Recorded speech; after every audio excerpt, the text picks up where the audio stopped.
Next in the Climate Change Science and Effect area, welcome Dr. Geernaert, Division Director of the Earth and Environmental System Sciences Division at the U.S. Department of Energy.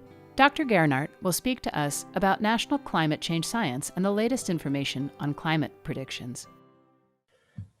So good morning, everybody. My name is Gary Geernaert. I work at the U.S. Department of Energy, but I'm also with the U.S. Global Change Research Program, which is part of the White House. And thanks for inviting me back again this year. Last year, I gave a summary of the findings of the National Climate Assessment, which is produced every 4 years. So this is mainly a follow-up from that to at least give you some examples of some of the new work that's been happening, but also provide you a little bit of a basis of what climate modeling is all about. So I'll move on to the next slide. And in this one, I wanted to give a quick summary of some of the issues facing infrastructures or other types of insurance risks across the US. I'm assuming this is quite relevant to the audience here. But the first point is that there are lots of assets that are at risk that were illustrated last year in my presentation, but they span different timescales. For example, base infrastructure is often put in for a century or longer. But in addition to that, there's built infrastructures with different lifetimes, some tied to the bond, which is financing it, other times to their physical lifetime. There are also ecosystems, economic sectors, lots of areas that insurance covers, and a lot of risks need to be assessed. Moving down the same slide, there are trends and extremes that affect the risk. And those were illustrated in detail last year in the National Climate Assessment Report. Everybody has a copy of that online. But the main thing is, in that report last year, it was illustrated that extreme events is probably the most important topic these days because they create much of the vulnerability that these climate models are intended to address. And finally, because there's such a big thrust these days in research and actually in operations concerning decision-making under uncertainty, it's going to become increasingly important for climate models to describe the uncertainty of their output data in ways that are compatible with the uncertainty codes used by actuaries. And I think that's a frontier that we might want to consider follow-up from this particular presentation. On to the next slide, I just wanted to illustrate this. It looks a little bit clumsy, but really this is the ultimate modeling challenge. And in that blue circle in the lower left, that's really the climate component of a lot of these models that we're trying to develop that look at risks across different infrastructures, across different economic sectors. In other words, how do we combine models of various things into a unified system, which is forced by, let's say, the environmental variabilities, trends, some of the climate extremes we might face into the future, and use all that information to drive some of those models that do really lead to the risks. So getting in more detail about that blue circle in the lower left, let's move on to the next slide. And this is where I really want to give a quick illustration of the complexity of climate prediction models because it is such a big challenge in the US and globally on how do you build these models in ways where people trust the outputs. It's a daunting challenge, but they've been working on it for 4 or 5 decades. And I'll listen on to the next slide. This is really the initial problem that one has to do. You have to construct a model of the planet. And this really illustrates what the models are based on. They break the planet into different volume grids. And of course, the higher the resolution of those grids, the better able the model like this is able to make predictions of extremes. Going back several decades ago, these grids were no less than, say, 100 miles on a side, which really means you couldn't predict a hurricane very well. You certainly couldn't predict severe precipitation events like you might find in Oklahoma or Chicago or the West Coast or anywhere. But as these models move to higher and higher resolution, we're more able to address some of those extreme phenomena that we really need to get to in order to assess risks for infrastructures or economic sectors as we march into the future. On to the next slide. This really gives it kind of a timeline of where the science has been heading, especially since around the 1960s or 1970s. On the left-hand side here, we have really a coupling of the atmosphere and ocean. Those were the initial climate models. They often had 300-mile resolutions at best. They were very crude. They couldn't answer very good questions. But as we march across the top towards the right, we're getting to the 1980s, 90s, to 2000s, 2010s. And on the right-hand side, now we're into this era of 2020 and going forward, where these models are so complex that they're combining information across lots of sectors. It's not just the atmosphere and the ocean and the land surface, but we're also considering ice sheets such as Antarctica and Greenland, getting into very high resolution, looking at biogeochemistry. But we're also incorporating details of infrastructures, transport sectors, even where power plants are located, what the vulnerabilities might be, and how all of these can be affected by trends or extremes in the climate as it evolves over these lifetimes. And in general, the lifetimes are focusing on, let's say, seasonal out to multi-decadal or up to a century into the future. On the lower right is some of the new stuff called machine learning, which many of you have probably heard about, but that's being incorporated into today's models, and they're becoming more sophisticated. And the real opportunity for machine learning is to reduce the uncertainties of the outputs from these models so that they can be trusted in terms of where the data can be assimilated into, let's say, risk models for various types of built infrastructures or other stuff. On to the next slide, it really illustrates the problem for prediction models, especially where I come from in the climate community. And this shows some of the El Nino patterns and what their impacts are across the planet. In other words, if there's an El Nino, which is an anomalous warm field in the Pacific Ocean, that has an automatic impact on precipitation patterns in the US, across the world, but also temperature patterns, and oftentimes droughts are linked to El Ninos in some crazy ways that we need to figure out as scientists so that we can make predictions of this. But what's been new in the past, let's say 5 to 10 years, and to the next slide, we can see that weather and climate patterns are influenced by not just El Nino, but all sorts of other, what they call modes of variability. And this gives a list of some of those. The Pacific Decadal Oscillation is a very popular topic if you're in the fisheries industries in Washington State, Oregon, or even California. If you're on the East Coast, people might worry more about the North Atlantic Oscillation. It has a different time scale, but it does affect the weather patterns here in the US. And then as you get to the Arctic, there's a new one which people are studying in depth, and that's the quasi-biennial oscillation, or the QBO. And that's been a focus of research during the past, especially 2 years, to figure out why variabilities in the tropics can affect sea ice in the Arctic. And as that happens, one has to imagine that there's a domino effect on how the Arctic affects the rest of the US and elsewhere. It's complex because all of these modes of variability, like El Nino or the Pacific Decadal Oscillation, they start to interact on long time scales. And we as climate modelers need to figure out how to represent those interactions, because if you don't, the projections going out multi-decades might be off, and you might question the representation of some of these extremes in future climate states if we don't get this right. On to the next slide, it illustrates why this is so important to, let's say, an actuary or to the insurance industry, and that is that these extreme events are happening all the time. These are photos only during the past couple of years, but they happen into the future. We had wildfires this year across the West.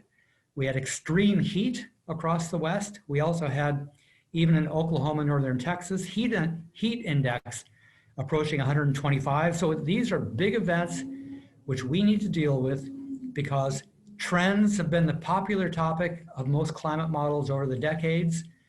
But you can see from this slide that people really care about the extremes. And the big question for us is, are these frequencies of occurrence of extremes really going to change into the future? And are they going to become more severe in ways that we need to predict for you guys as customers of what we do? The next slide looks at something which is near and dear to my heart, because I'm in Department of Energy, and that is there's a connection between water infrastructures and energy infrastructures. In other words, hydropower in the West is based upon the connections between water and energy. And this idealized figure, which I stole from a report in 2016, kind of shows all those interdependencies. But this is an interdependence over the course of a year. It's an average. But during a drought, a lot of these lines disappear. It stresses the system. In other words, hydropower could go away. It puts stress on the rest of the system. Blackouts can occur, as what we experience is rolling blackouts, say in California this year. But we need to understand all of these because as you assess risks of infrastructures, we need to better understand even how blackouts in the future are likely to affect the stability of all these infrastructures and affect the costs that states may incur. On to the next slide. I wanted to illustrate here that we need these models to represent the interdependencies of not just the atmosphere or the ocean, but sea level rise is becoming increasingly important. That was a big topic in the National Climate Assessment that I talked about last year to this same group. This slide is from a report which was produced by Department of Energy about 2 years ago. But the main point from here is that a big fraction of the US population and a very large fraction of counties across the US that host lots of infrastructures are going to be threatened by sea level rise over the next century. So there's been concerted effort across the scientific community to get better estimates of sea level rise. In the report produced by the National Climate Assessment, there was quite a big range of sea level rise projections, but we're starting to narrow those down into ways that we didn't really imagine. Some of the new results I show on this next slide, actually in the slide after this, but this really summarizes how one predicts sea level rise because it's a combination of warming oceans which expand with representations of how much melting occurs from glaciers and ice sheets which are above the ocean. This is in Antarctica and Greenland especially. And it's important to get a better handle on how much the sea level is going to rise from each of these components. On the next slide, I wanted to move into some of those prediction capabilities that are in the pipeline, because this is going to illustrate not just with sea level rise, but also what do we see over the next year as new capabilities and climate projections that we've been kind of waiting for. So I'm going to talk about 4 areas. One is exascale computing. Another one is what I call hybrid modeling. A third is downscaling. And a fourth is what we call multiple ensembles by using trusted models. And I'll have one slide for each of these 4 new capabilities that we envision coming out over the next couple of years. And I'll try to get into a little bit more detail in the time I have allotted. The next slide is about hybrid modeling. This started with an effort at Caltech about 1.5 years ago, and the Department of Energy is considering combining traditional physics plus machine learning as a new kind of framework for climate projections. The big challenge here is that most of the climate models that are moving to higher resolution are facing the dilemma that the uncertainty of the projections tends to increase as the models become more complex with higher resolution. And they're becoming more complex because the higher resolution demands more terms are kept back in the equations. They become more chaotic in some ways, and constraining that chaos is one challenge to reduce the uncertainty to levels where people will use the output. But hybrid modeling is probably the best approach that scientists think is possible. It's a combination of applied mathematics, computer science, and climate simulations. But it's also a way to move these models not just at 50-mile or 30-mile resolution, but now we're approaching resolutions of, say, 2 to 5 miles on a grid size. And with that kind of resolution, we can resolve infrastructures along coastlines, we can resolve estuaries, lots of things which were unimaginable even 5 years ago. And I would say that DOE, where I work, is going to be launching an effort over this next year to at least plan for a new hybrid modeling possibility. On to the next slide is exascale computing. There are several agencies within Washington, D.C. who are coordinating their investments in some of these massive computers. And just for illustration, the National Weather Service typically uses a 5 to 10 petaflop computer for most of its computing. And what we're talking about now is a 1,000 petaflop computer. And this is going to be required to move these models into much finer resolution with information to at least constrain the uncertainty so that we can get really fine details of the kinds of extremes that people want to do risk analysis. So we're envisioning with exascale computing that by 2023, we're going to be at 3-kilometer resolution, or about 1.5 miles or 2 miles over the globe. And this will be providing at least some really accurate information in your backyard, you could say, in small towns across the US, at the Great Lakes, coastal regions where the boundaries are really creating problems in most of the models today. So the challenge here is to at least build these capabilities, port these codes to the machines with the next generation software. And we expect to do that within DOE in a couple of years, but we're soon seeing National Science Foundation, NASA, and NOAA doing something similar within a few years after that. The next slide is probably the more near-term benefit to your community, and that is that there are capabilities now, what I call downscaling with machine learning, where you can look at extreme weather at 3 to 4 kilometer. So we're on the order of 2-mile resolution, but it's not global. It's more regional down to the US scales. And there is, I put at the bottom of the slide in a bullet, say there's an example of a capability at Argonne National Lab. There's a guy named Kota Marty who does have a capability now at about 4-kilometer resolution, and he's using it to support some sectors that you're closely affiliated with. But the idea here is that you use a coarse grid Earth system model and you run nested models with that and you combine them. The next steps are with machine learning to get the uncertainties down. And this is probably the near-term capability if we're going to be running actionable risk analyses, at least on scales up to the size of the US. Once we get out to global scales where you want to combine all the information of the US, Europe, China, South America, Africa, elsewhere, then you need to wait a couple of years for these exascale machines to provide the really high resolutions that combine all of that together. But at least for now, you should be aware that there are these capabilities to at least apply to US-centric questions, just using downscaling techniques that already exist today. And reach out to me afterwards if you want some more detail. This next slide is getting back to the question of sea level rise. And the challenge here within the modeling community is that if you run one model with one ensemble, in other words, just running it once, you may not get the same answer as you could get if you ran it twice or 3 times with slightly perturbed initial conditions. And what we need to do, and this is a consensus in the community, is to run any given model up to 50 times or 100 times, and you analyze the statistics of the probabilistic distribution of patterns and extremes that march out not just a season or a year or a decade, but out to a century. And you combine it with similar types of models that do similar things and run lots of ensembles. And you collect all of these ensembles, stochastically analyze them, and produce a PDF, a probability density function of all of these model outputs to come up with a more rational approach. And there's been a lot of work in the statistics community demonstrating that this does reduce uncertainty when you take these different approaches and integrate them.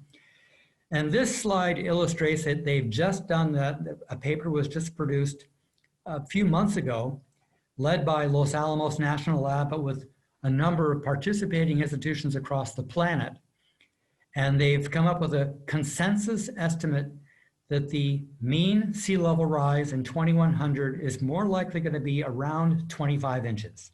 There's a margin of error, so it could be plus or minus 5 or so, but it's not going to be this huge spread of 1 foot sea level rise versus 6 feet of sea level rise, which you've seen in the literature over the years. But the scientific community is trying to constrain the range of this uncertainty of sea level rise just for practical value to stakeholders like you. In other words, we're going to see a roughly 2 foot sea level rise with a margin of error by 2100 compared to today. And that might be a good starting point to at least incorporate this type of information into your investments or decisions going forward. And again, reach out to me because we're trying to improve the estimates of lots of these climate outputs so that they become more valuable and relevant to the kind of questions you're dealing with. On to the next slide, and this is one of my last slides, and that is that we do have a coordination mechanism in Washington, D.C. across the agencies. We do this through an annual event called the Climate Modeling Summit. It's organized through the White House at the U.S. Global Change Research Program. I'm with that program, and I'm the one who organizes this summit each year.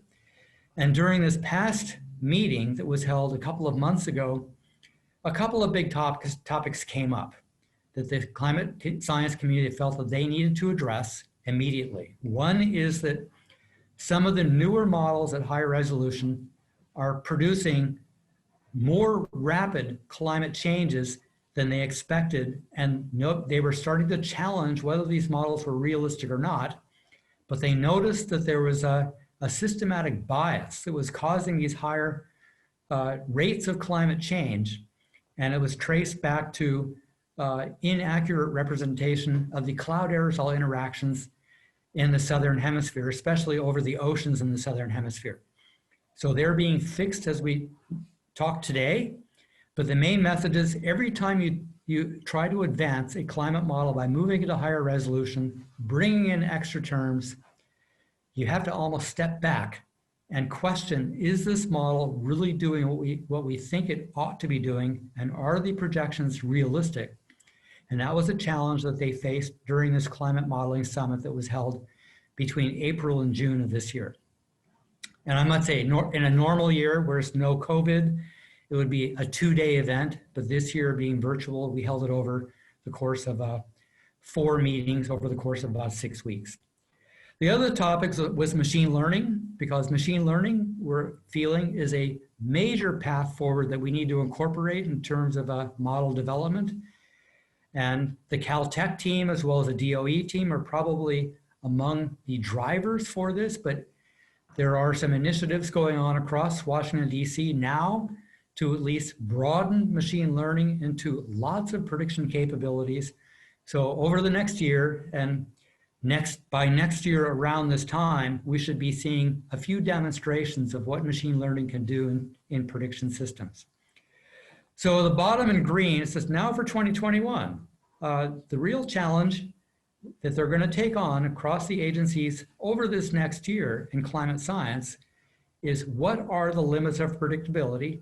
How can we characterize uncertainty among these climate prediction systems? And can we make these uncertainty characterizations compatible with the type of uncertainty characterizations you use in your risk community? So this is going to require a dialogue between scientists and stakeholders like yourselves to make sure that there's a coordination on how we go forward. So I have to thank everybody. This is my last slide. So on this one, you have my email address, and I would say contact me if you want any follow-up. I'd be happy to help. I would say you guys are a friend of climate science, and we want to make sure that we're doing the right thing and can work with you and be partners in the future. So thanks everybody, and I'll close at this stage. Thank you, Dr. Geernaert. We're taking virtual questions in the chat area and on our LinkedIn event page posted in the comments section. Visit the page later to view answers, ask additional questions, and join in the discussion.